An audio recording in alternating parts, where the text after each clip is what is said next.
Okay, well, you've joined me at the start of the match down Port Talbot. I'm drawing the same peg as last week, and I started off catching a few skimmers on the feeder, and I feed in on the pole line. So there's a few lads have turned up today. It's a bit overcast, so my guess is it's going to be a sort of a feeder job today. Although you never know, the roach might come on a bit.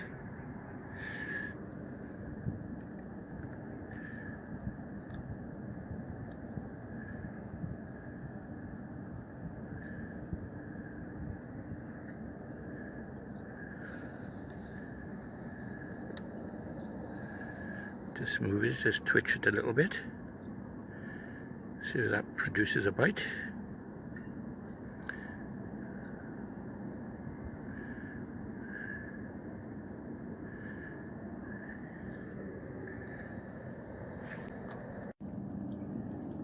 Okay, so there you go. It's a very short hook length, about 8 inches, and a loop in the line for the feeder to run along.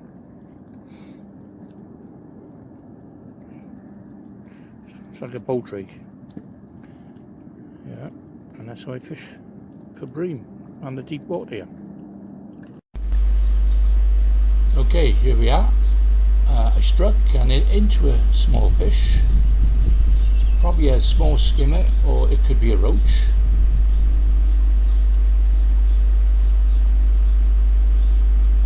Feels like a roach. Yep, just swing it in. There you go, over the net. As you notice, I sit on the butt of the rod. I don't use a rod rest when I fish in Port Talbot. I'm constantly twitching and moving the bait. It works well for the roach, also works well for the bream. Sometimes if I leave it a bit longer, you know, without twitching, then you have more chance of catching a bream or a skimmer. Of course, the target weight today is going to be about 30 poundish to get in the frame. As you say, probably the end peg is the peg to beat. A couple of pegs away from the end here on the peg 18, which is not a particularly brilliant peg. I'm feeding on the inside line, as you can see. Probably fishing, probably feeding about, I don't know, 8 to 9 meters out. Hope to go on later on with the pole to hand. So we'll see how it goes. Anyway, as you can see, I'm twitching it. I think I missed that bite then. And the thing is, with these roach and these small skimmers, they can take it, and sometimes, you know, you come back with bladdered maggots or casters. So obviously you've got to keep feeding, keep the bait going in. What I'm doing now is putting a sandwich of maggots and casters in between the ground bait, and cast it into the same spot. I've clipped up at about 30 meters, cast into that side of that building, to the shadow of it. Yeah, another bit of ground bait going in. Say it's a bit shallower on the inside. It's probably about 18 foot, 16, 18 foot. Shoving right up then to about 10 foot, 8 foot, very close in. But I want to keep them sort of down. If I do come on the inside, I want to keep them down maybe on the 18 foot mark, because if you bring them up a bit shallower, you know, the chances are you spook them. But then on the other hand, you've also got pike trouble, you know, which is a problem. As you can see, I'm holding the rod, no rod rest.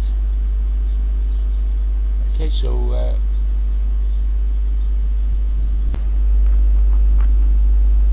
okay, I'm waiting for the fish to obviously come to the splash, and the constant moving and twitching, as you can see. That time I moved it a fair distance. I moved it at least, sort of a couple of feet, and then it has two dual purposes. It releases any ground bait, obviously, in the feeder, and also the tail then, if you like, comes over the ground baited area, and sometimes you catch off the ground baited area. Anyway, I missed that bite then, or whatever it was. So as I say, we're concentrating now, as I say, for these roach, and also hopefully for the bream to come along. So again, I'm adding some casters, maggots into the ground bait. I'm using one hand. I'm holding the tail with one hand so it doesn't dangle and get caught up, and I fill the feeder up with the other. So I'm casting now to the clip, and it's hitting the clip and then sinking. So I'm gradually sinking the line. Another ball of ground bait on the inside. Okay, there you are. Just waiting now again.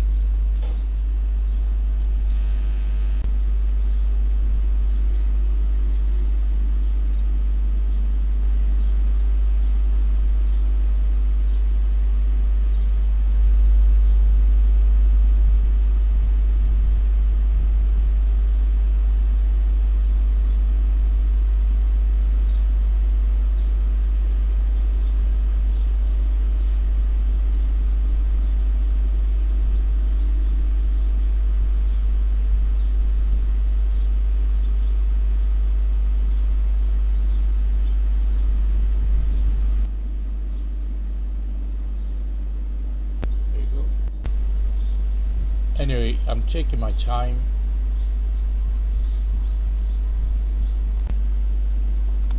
Of course, what I love about Port Talbot is there's so many fish there that you can work. You can work it out. As long as you keep the bait going in. Keep an eye on anglers on either side of me, of course, making sure that I'm sort of, competing. It's no good just sitting there and waiting. I know a lot of anglers, they tend to do that. They tend to just sit and wait for the tip to go round. Well, I don't fish it like that, Port Talbot, and of course my record is probably as good as anyone's down there. I'm constantly in the frame, and of course it changes from time to time throughout the season. Sometimes there's more bream and skimmers to be caught, then other times there's more roach to be caught. Some matches are won on the whip, and some are basically one on the feeder, as you see. Anyway, I'm keeping the two options going. I'm keeping the ground bait going in on the inside, keeping an eye on the tip. I'm using double red maggots. Sometimes I'll use the dead ones, stop and wriggling. Sometimes I use a caster, and sometimes I'll even go over onto the sweet corn. Now the sweet corn produces a bigger fish, but of course you miss a lot of bites for that. Yeah, looking at that, I probably I did actually have a fish on then when it would come off, and they do sometimes. Obviously, when you bring them up from the deep, you try to bring them up slowly, but of course you've got to bear in mind that you might get a pike attack, and if that happens, then you've got to either slow it right down so the pike assume the pike's not that the fish is not in distress. My theory has always been that if you bring a fish in slowly, the pike is less likely to attack it, knowing that it's not in distress. But if you bring in a fish in and it's under stress, it's sort of flicking from one side to side, just like using a spinner, the fish will attack it. The pike will attack it. So that's my theory, and it seems to work quite a lot on not just Port Talbot but most other venues that I fish. Anyway, let's get back to the job at hand. So, as I say, you can see the ground bait keep going in, and of course over the hours, hopefully the fish will build up enough confidence and come in on the inside. Sometimes it's worth a chuck with a feeder on the inside, otherwise it's already waiting to build up slowly for me to go over on the pole. don't always work, but it's worth trying it. It's not harming the shoal by doing that. So just keep doing that. And like I say, it's a bit of a waiting game sometimes. You might not see it, but I'm actually twitching it slightly. Switching the bait. Of course, the longer I can not twitch it, the more chance of a skimmer or a bream. There's not so many big bream showing at this time. Just missed that right then. So as I say, I don't sit there and wait for a long time, probably a minute at the most, and then I'll bring it in and try again. If I keep doing this, and over the period of the 5-hour match or 6-hour match, whatever, you're constantly feeding the swim on your feeder. As I said, because we use taped up feeders, the ground bait hopefully is getting to the bottom. So there you go, over I go. Another ball of ground bait on the inside. There you go. Just keep an eye on the other lads. As I say, it's a prolific venue, lots of fish to be caught. Always, sometimes you get mullet come in at certain times of the year, but generally it's roach, skimmers, and then the bream. When the bream move in, then you're talking about big weights. But they tend to be hanging around slightly around the shallower side of the dock, which we don't normally fish. We normally fish the steeper stretch. As I say, it's anywhere between 20 to 30 foot deep.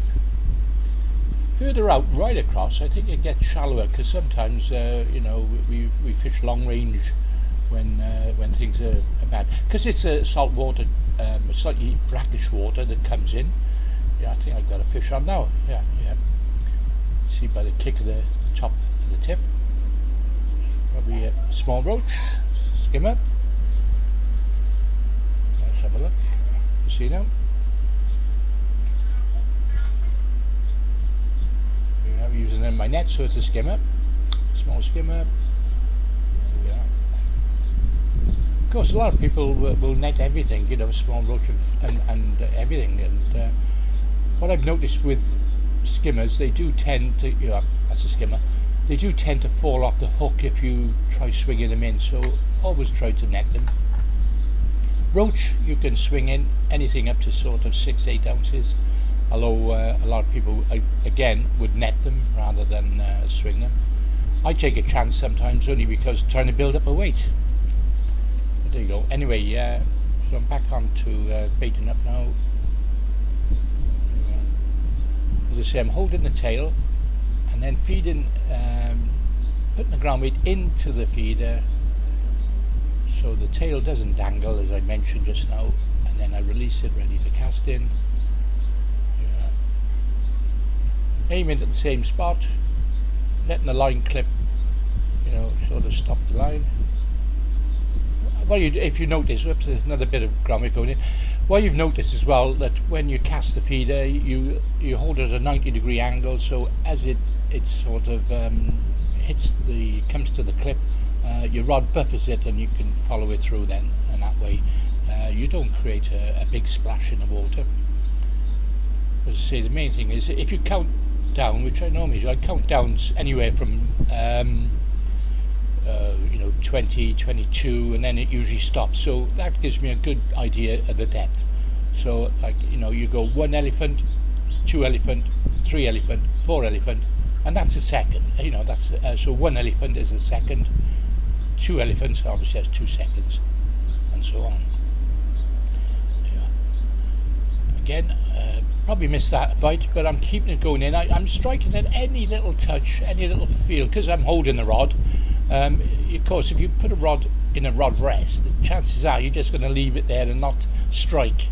So, as I say, I quite constantly keep the rod in my hand, keep doing it, and it works well. Anyway, I've used this method on other venues when I'm feeder fishing. Again, another ball of ground bait going in, but generally, simply keeping that rod in your hand, it's almost like float fishing a river. You're not putting it down. You're keeping it going. It's keeping you interested, and so on. And as I say, that's why I thoroughly enjoy Port Talbot, because obviously it keeps you working in and out, in and out. Yeah, have I got one then? I might have a small one. Yeah. Again, I'm using blackberry mix, which is a mixture of aniseed, fish meal, and crumb. It's a it's a mix I make, and I use the same mix for the inside for the roach. The idea, of course, of the ground bait is the aniseed attracts the roach, the fish meal attracts the skimmers, and the combination of the two actually I find works exceptionally well on Port Talbot. Other people have told me it works elsewhere as well. A friend of mine, Russell Millwall, has won a couple of matches recently using it. As I say, it's a great ground bait. It's on the Gold Medal Ground Baits website. There you go. I'm in again. Yeah.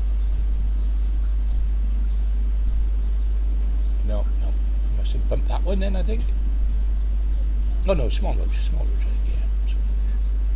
Of course, you see in the back of me here, you can't, what I should do is, in future, I will put the cameras to the side as well, so you can see both angles. It is, it's nice to see the both angles, but again, you learn all the time, just like when you're filming, just like when you're fishing, you're always learning something. I use mono, by the way. A lot of guys use braid. I find braid a bit too sharp, especially on a strike. I've used it and I just tend to bump a lot of fish. So,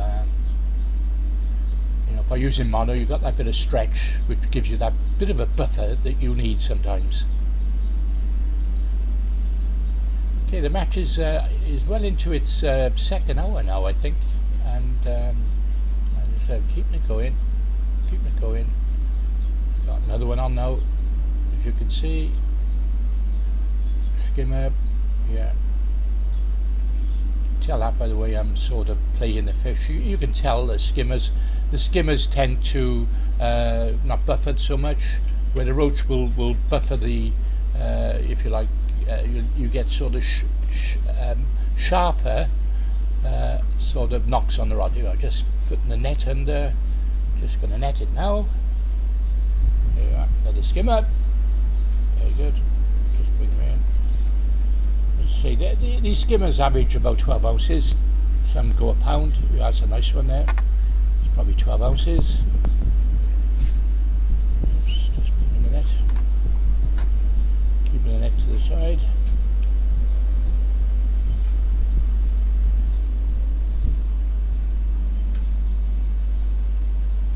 Yes, as I said, there's no close season down Port Talbot, so you can fish it all year round. Some of the matches are sellouts during the close season. Of course, when the river comes, I do prefer the river for type of fishing, but generally, Port Talbot's a great venue. It's local. It's only a half-hour run for me from my hometown Cardiff, and so it gives me a lie-in, if you like, in the morning in bed. Compared to when I got to get up at 5 o'clock when I travel away. The matches usually start, the draws starts at about 8:30, and you fish normally 10 till 3, sometimes they go up to 4, depending if how many people are turning up, and if they have a little vote, sometimes they have a 6-hour match. Okay, well, today I thought I'd try something different. Well, go on the feeder, because went on the pole, wasn't doing much good. So I went on the feeder and I bet a few, like, on and off throughout the match.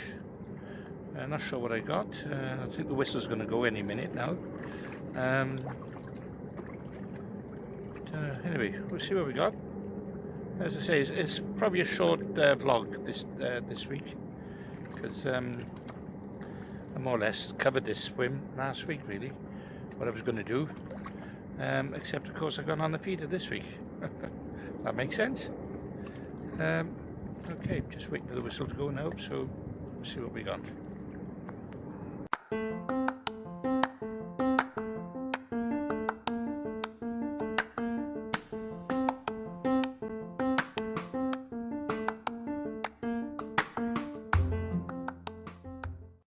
Okay, that was alright, £31.4. That's not too bad, I suppose. A bit better than last week.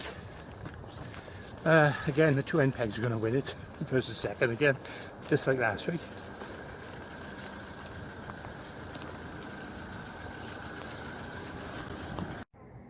Okay, just a quick rundown now. Second in the match,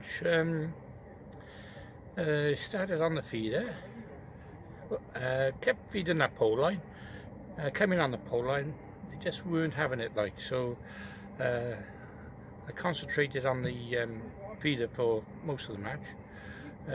Come in the last hour and a half on the pole, had a few on the roach, and I think that probably helped me come second, because I beat Steve Shaw, a local expert who won it last week. I beat him by about £4, so I reckon I had £4 a roach. So there you are, got to keep your options open. But as I say, it's a great venue, some cracking bream. Of course the end pegs won it again, this time Ron Gibbs with £60. But anyway, see you in the next one.